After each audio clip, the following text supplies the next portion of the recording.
ওয়ামাজা ফিত তাকবীর ইনদা রুকু ওয়াস সুজুদ।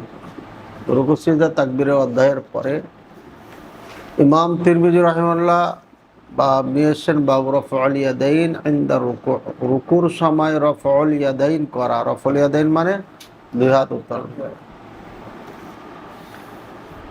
রাআইতু রাসূলুল্লাহ সাল্লাল্লাহু আলাইহি ওয়াসাল্লাম, ইবনে ওমর বলছেন।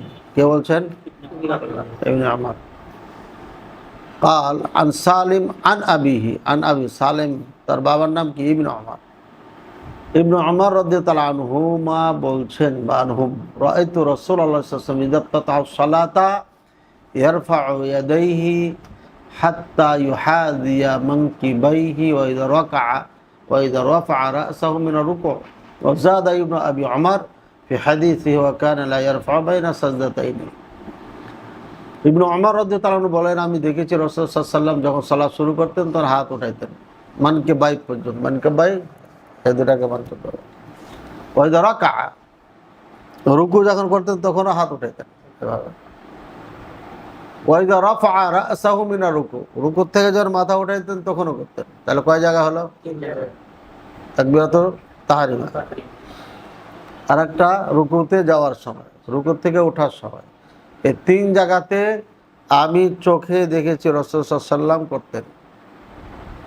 এরপরে ইবনে আবি ওমর তিনি আরেকটু বাড়িয়ে বলেছেন, কানা লা ইয়ারফাউ বাইনা সাজদাতাইন, দুই সিজদার মাঝখানে করতেন না। কিছু কিছু হাদিস আছে পারা দুই সিজদার মাঝখানে রফউল ইয়াদাইনের হাদিস আছে, তো উনি স্পষ্ট করে দিলেন করতেন না। তাহলে বোঝা গেল যেগুলো করার পক্ষে আছে মানসুখ, রহিত হয়ে গেছে। এবং অন্য জায়গাতেও আপনার স্পষ্ট কিতাবে লিখেছে, হয়তো আবু দাউদে অথবা না হলে বুখারী মুসলিমে, কোন কিতাবে পড়াইলাম মনে নাই। সাদ বলা হয়েছে এটাকে, সাদ বলা হয়েছে, যেটা সাদ, যে দুই সিজদার মাঝখানে রফউল ইয়াদাইন করা। তো সুতরাং রফউল ইয়াদাইন এটা করতে হবে সুন্নাহ সাবিতা। এ নিয়ে মতনাক্য বা ঝগড়া করার কোনো কিছু নেই। এই মতে মত পেশ করেছেন قال আবু ঈসা তিরমিজি রাহিমাহুল্লাহ হাদাসানা আল ফাদল ইবনে সাব্বাহ আল বাগদাদি হাদাসানা সুফিয়ান ইবনে উয়াইনা হাদাসানা যুহরি বিহাযা আল ইসনাদ নাহবা হাদিস ইবনে আবি ওমর। ইবনে আবু ওমরের হাদিস, এই হাদিসটা এভাবে বর্ণনা করেছেন ইনি আল ফাদল ইবনে সাব্বাহ বাগদাদি সুফিয়ান যুহরি, এই সনদে সেম সনদে এই হাদিস বর্ণনা করেছেন ওমর রাদিয়াল্লাহু আনহু। ওমর ওয়াফিল বাব আন ওমর আলী ওয়াইল বিন হুজর মালিক বিন হুয়াইরিস। কয়জন? ওমর, আলী, ওয়াইল, মালিক বিন হুয়াইরিস, আনাস, আবু হুরায়রা, আবু হুমাইদ, আবু সাইদ, সালেহ বিন সাদ, মুহাম্মদ বিন মাসলামা, আবু কাতাদা, আবু মুসা আশারি, জাবির, আমার আল্লাইসি রাদিয়াল্লাহু তাআলা আনহুম। কতজন? 10 আর এদিকে 4, তাহলে কত হলো? 14 জন। এরপরে আবার ইমাম قال আবু ঈসা হাদিস ইবনে ওমর হাদিসুন হাসান সহিহ ওয়া বিহাদা ইয়াকুল বা'দু আহলি ইলম মিন আসহাবিন রাসূল ইবনে ওমর। ইবনে ওমর আগে ছিল? আগে ছিল না। তাহলে 14-15 জন হলো। জাবির বিন আব্দুল্লাহ, তাহলে 15-16 জন হলো।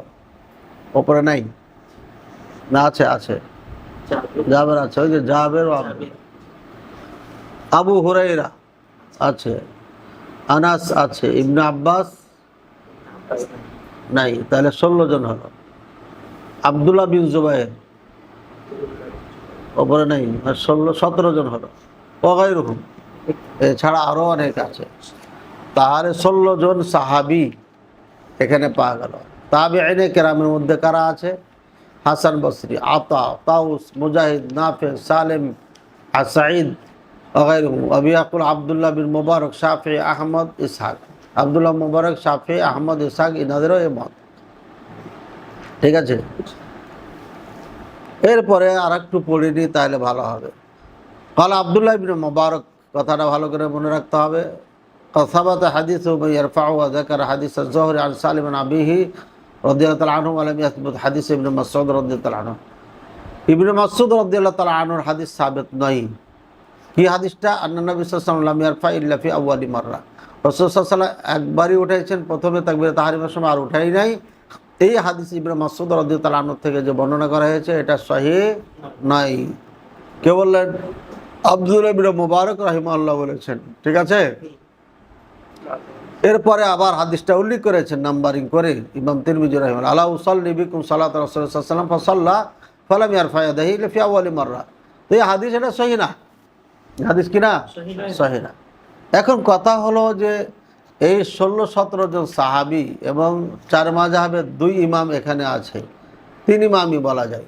ইমাম মালিক রাহিমাহুল্লাহর এখানে ওলামা কেরাম, তো 3 ইমামের নিকটে রফল ইয়াদাইন করা যায় এবং সুন্নাহ, এবং 16-17 জন সাহাবী এর সাথে আছে।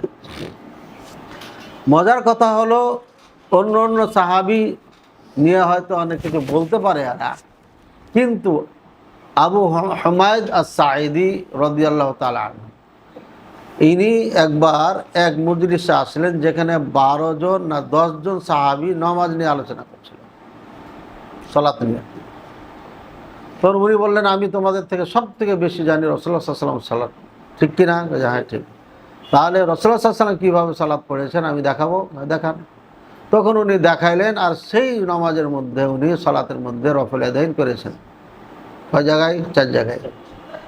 তাকবীরে তাহরিমার সময়, রুকুতে যাওয়ার সময়, রুকু থেকে ওঠার সময়, এবং 2 রাকাতের পরে তাশাহুদের পরে ওঠার সময়। সহিহ মুসলিমের হাদিস। তাহলে এটা লেটেস্ট হাদিস আবু হুমায়দ সাঈদী রাদিয়াল্লাহু তাআলা আনহু, কারণ এটা সাহাবায়ে কেরাম 10 জন বসে আলোচনা করছে। এটা রাসূলুল্লাহ সাল্লাল্লাহু আলাইহি ওয়াসাল্লামের মৃত্যুর পরে। জীবদ্দশা হলে তো বলতো যে তাহলে রাসূলুল্লাহ সাল্লাল্লাহু আলাইহি ওয়াসাল্লামের কাছে যাই, কিন্তু মৃত্যুর পরে এই আলোচনা হচ্ছে। আবু হুমায়দ সাঈদী রাদিয়াল্লাহু তাআলা আনহু যে হাদিস, এটা হচ্ছে সব থেকে লেটেস্ট হাদিস। এই হাদিস দ্বারা প্রমাণিত হয়ে যায় ইবনে মাসউদ রাদিয়াল্লাহু তাআলা আনহুর যে হাদিস একবার রফল ইয়াদাইন করা, এটা মানসুখ, আর এটাই সাবিত। কারণ সমস্ত সাহাবায়ে কেরাম, এতগুলো সাহাবায়ে কেরামের এই বর্ণনাকে এবং এই মাসালাকে, ফতোয়াকে একজন সাহাবীর কথা এবং সেটাও দুর্বল দিয়ে কখনো মানসুখ করা যায় না। কিন্তু হানাফি মাযহাবের লোকজন এরাকে আপ্রাণ চেষ্টা করেছে, সেখান থেকে হাদিস নিয়ে এসে এখানে উল্লেখ করেছে, কিছু হাদিস করে নিয়ে এসে এই বিশুদ্ধ হাদিসগুলোকে, যেগুলো সূর্যের মতো আলোকিত, এই হাদিসগুলোকে দুর্বল করার চেষ্টা করছে। দুর্বল না, মানসুখ, যে রহিত হয়ে গেছে। এবং নির্লজ্জর মতো ইবনে বুখারীর একটি হাদিস আছে, সহিহ মুসলিমের হাদিস, যে রাসূলুল্লাহ সাল্লাল্লাহু আলাইহি ওয়াসাল্লাম বলছে, মালি আরাকুম ইয়ারফাউনা আইদিয়াকুম কাযনাবি শুমসি খাইলি, যে তোমাদের কি হয়েছে? আমি দেখতেছি তোমরা পাগলা ঘোড়ার মতো হাত ঝুঁকাচ্ছ, হাত উঠাচ্ছ কেন, নাড়াচ্ছ কেন? হ্যাঁ, পাগলা ঘোড়ার লেজের মতো। তো ঘোড়ার লেজ কিভাবে এদিকে উপরে উপরে উঠে না সাইডে সাইডে? তাহলে ওরা পাগলা ঘোড়ার মতো করছিল কখন? ইনদাস সালাম, হাদিসে স্পষ্ট আছে, আসসালামু আলাইকুম রহমতুল্লাহ, আসসালামু আলাইকুম রহমতুল্লাহ, এভাবে হাত করতেন। তো ঘোড়া যেমন লেজ এভাবে ঘুরে, ওদের হাত এদিকে যাইছে, এদিকে হলে পরে ঘোড়া লেজের সাথে সম্পর্ক দিত না।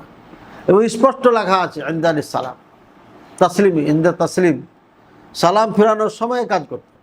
সুতরাং এই সালাম ফিরানোর সময় যে হাদিসটা, এটা নিষেধ করেছে রাসূলুল্লাহ সাল্লাল্লাহু আলাইহি ওয়াসাল্লাম বা হাত উঠাইতে, এই মানসুখ হাদিসটাকে নিয়ে এসা রুকু এবং 2 রাকাতের পরে তাশাহুদ থেকে উঠার সময় গায়ে হাদিসে এসে লাগাই দিয়েছে যে ওই হাদিস দিয়ে ইল্লা মানসুখ। পাগলে কয় নাকি, ছাগলে খায় নাকি? ইমাম নববী রাহিমাহুল্লাহ বলছে, যার সামান্যতম জ্ঞান আছে এ কথা বলতে পারে না। তা বোঝা যায় জ্ঞানহীন, এরা জ্ঞান পাপী। আর না হলে পারে এরা একঘেয়ামি করছে মাযহাবের জন্য, একঘেয়ামিটাই করছে, জানে না এমন না। এদের মাযহাবের রোগ ব্যক্তি পূজারি আর দল পূজারি, এটা এমন খারাপ, মারাত্মক, মানুষকে বিবেকহীন বানিয়ে দেয়। হ্যাঁ, আমাদের আহলে হাদিসের মধ্যে আছে যারা ব্যক্তি পূজারি, তারা অন্যদেরকে আর মানে না। যারা দল বুঝে, দল কানা, এরা দল ছাড়া অন্য কাউরি বইও পড়বে না, ওয়াজও শুনবে না, এবং ওকে অ্যাকসেপ্ট করতে পারবে না, বরঞ্চ সবসময় চেষ্টা করবে ভুল ধরার এবং তাকে খাটো করার। এ হলো চরিত্র যারা মুকাল্লিদ তাদের। মুকাল্লিদ মানে যারা কাউকে অন্ধ অনুসরণ করে। অন্ধ অনুসারীকারীদের চরিত্র হচ্ছে যার অনুসরণ করে তাকে তারা সব থেকে বড় মনে করে, আর বাকিগুলোকে কিচ্ছু মনে করে না, বরঞ্চ তাদেরকে লাঞ্ছিত করার চেষ্টায় তারা ব্যস্ত থাকে। ঠিক হানাফি মাযহাবে যে হাদিস নিয়ে তারা ঝগড়া করে, সে হাদিসের সম্পর্কে আব্দুল্লাহ বিন মুবারক রাহিমাহুল্লাহ বলে দিয়েছেন হাদিস সহিহ না, এবং ইমাম তিরমিজি রাহিমাহুল্লাহ এটা উল্লেখ করেছেন। ইমাম তিরমিজি রাহিমাহুল্লাহ উল্লেখ করে প্রমাণ করে দিয়েছে যে 150 হিজরিতে যা ঘটেছে আমি 250 হিজরিতে এসে বলে দিলাম, এগুলো চলবে না। জাস্টিফাই করেছে এরা। তাহলে 1400 বছর পরে আয়েশা সলিমুদ্দিন কলিমুদ্দিন জর্দাখরের কথা শুনবো না ইমাম তিরমিজির কথা শুনবো? নিঃসন্দেহে ইমাম তিরমিজি রাহিমাহুল্লাহর কথা শুনবো। ইমাম তিরমিজি রাহিমাহুল্লাহ উল্লেখ করে দিয়েছেন এখানে, আলহামদুলিল্লাহ। এরপরে উনি কিছু হাদিস এখানে নিয়ে এসছেন, সেখানে সনদ সহই আছে। কানা মালিক বিন আনাস ইয়ারা রাফআল ইয়াদাইন ফি সালাহ, সালাতে রাফআল ইয়াদাইন দেখতেন ইমাম মালিক রাহিমাহুল্লাহ। ঠিক আছে। তার ইমাম মালিক রাহিমাহুল্লাহ, ইমাম আহমদ রাহিমাহুল্লাহ, ইমাম শাফি রাহিমাহুল্লাহ রাফআল ইয়াদাইনের পক্ষে, আর হানাফি মাযহাবে রাফআল ইয়াদাইনের বিপক্ষে। তাহলে এখন ওরা যদি বলে যে হাদিসগুলো মানসুখ হয়ে গেছে, তাহলে 3 মাযহাবের ইমাম কি হাদিস বুঝে নাই? জর্দাখোরারাই বুঝেছে বেশি তাদের থেকে। 3 মাযহাবের ইমামই তো বলছে এটা আমাদের আমল, সাহাবায়ে কেরামের আমল, এবং লেটেস্ট হাদিসও রয়েছে এ ব্যাপারে। সুতরাং এখানে যারা এসে বলে জর্দাকে যে ওগুলো মানসুখ হয়ে গেছে, না করাটাই সঠিক। নিঃসন্দেহে জর্দায় মাথা ঠিক নাই, যার কারণে তারা উল্টাপাল্টা বলতেছে। ঠিক আছে। ইমাম তিরমিজি রাহিমাহুল্লাহ পুরা ইনসাফের সাথে কথা বলেছেন। একদম লাস্টে যে বলেছেন যে হাদিসু ইবনি মাসউদ রাদিয়াল্লাহু তাআলা আনহু হাদিসুন হাসান, এটা হাসান। হাসান ইনদা তিরমিজি রাহিমাহুল্লাহ, ইনদা জমহুর উলামায়ে কেরাম না। ওবি ইয়াকুলু গায়রু ওয়াহিদ মিন আহলি ইলম, আহলে ইলমের একাধিক মানুষ এই কথা বলেছেন রাসূলুল্লাহ সাল্লাল্লাহু আলাইহি ওয়াসাল্লামের সাথী সাহাবায়ে কেরাম থেকে, তাবেঈনে কেরাম থেকে। আর এটা সুফিয়ানের কথা, আহলে কুফার কথা রাহিমাহুল্লাহ। তো সুফিয়ান আহলে কুফা মানে এখানে কুফায় কারা বসবাস করত? হানাফি, শিয়ারা ছিল, হানাফিরা ছিল। এই যে শিয়ারা নিচে হাত বাঁধে, এখানে কুফাতে আমলটা ছিল, যার কারণে শিয়ারা নিচে হাত বাঁধে, হানাফি মাযহাবে নিচে হাত বাঁধে। বলছে এটা তাদের মাযহাব ছিল, তাদের মত ছিল, তারা এটা করত।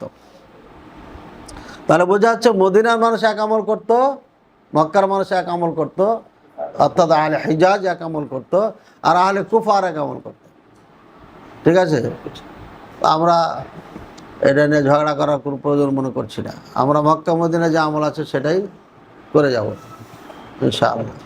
এবং এর মধ্যে অকট্ট দলিল আছে, প্রমাণ আছে, এবং কখন কখন করেছেন এটাও বলে দিয়েছেন। হ্যাঁ, সামিতুল জারুদ বিন মুআদ কানা সুফিয়ান বিন উয়াইনা ওয়া উমর বিন হারুন ওয়া নদর বিন শুমাইল ইয়ারফাউনা আইদিয়াহুম, এরা হাত উত্তোলন করতেন ইজাফতাতাহু সালাতা, যখন তাকবীরে তাহরিমা বলতেন, মানে সালাত শুরু করতেন। ওই যে রাকাউ, রুকু করতেন তখনও করতেন। ওই যে রাফাউ রুসাহুম, রুকুর থেকে যখন মাথা উঠাতেন তখন করতেন। বুঝছে না? বোঝা নাই? তাহলে এখানে আইম্মায়ে কেরামের বিশাল দল এর সাথে আছে। সুফিয়ান ইবনে উয়াইনা তিনিও আপনার রফল আদানের পক্ষে। বুঝেছি না? বুঝে নাই? তাহলে সব মিলে যেটা বোঝা গেল যে রফল আদাইনের হাদিস এটা মানসুখ নয়। এটা যারা বলেছেন ভুল বলেছেন, যারা বলেছেন তারা কি ভুল বলেছেন। ইমাম তিরমিজি রাহিমাহুল্লাহ যেটা বলেছেন ওয়ালাম ইয়াসবু হাদিস ইবনে মাসউদ রাদিয়াল্লাহু তাআলা হাদিস সাবিত নয়, প্রমাণিত নয়, এটাকে আবার এরা আপনার শক্তিশালী করার চেষ্টা করেছে। সনদ নিয়ে এসছে, সনদ নিয়ে এসে শক্তিশালী বানাইছে। তাই তোমাদের সনদ আমরা বিশ্বাস করবো কেমনে? ইমাম তিরমিজি করবো না তোমাদের টাকা? নিঃসন্দেহে ইমাম তিরমিজি করবো, ইনি নিরপেক্ষ একজন আলেম এটা করেছেন। আর তোমরা যেটা করেছ মাযহাবকে তাইদ করার জন্য করেছ, সুতরাং এটা আমরা গ্রহণ করতে পারি না। তারপর আমরা বলবো এগুলো ঝগড়ার বিষয় না, ওপরে বাঁধুক নিচে বাঁধুক কোনো সমস্যা নাই, এবং রফল আদাইন করুক আর না করুক সমস্যা নাই। এইগুলো নিয়ে মুসলমানদের মধ্যে মারামারি কাটাকাটি করা কোনো দিন উচিত নয়। আর এই ছোট্টখাট্ট জিনিস নিয়ে আমরা গণ্ডগোল করতে করতে আমরা মূল জিনিস থেকে সরে গেছি। আমরা নিজেরা যখন ঝগড়ায় ব্যস্ত, তখন আমাদের বিরোধী যারা কাফের যারা, তারা অস্ত্র তৈরি করে আমাদেরকে নির্মূল করার কাজে ব্যস্ত। এই জন্য মুসলমানদেরকে ঐক্যবদ্ধ হতে হবে এবং খুঁটিখাটি মশলাকে ইখতলাফ পরিহার করতে হবে। আল্লাহ তাআলা আমাদের সবাইকে বুঝার তৌফিক দান করুন।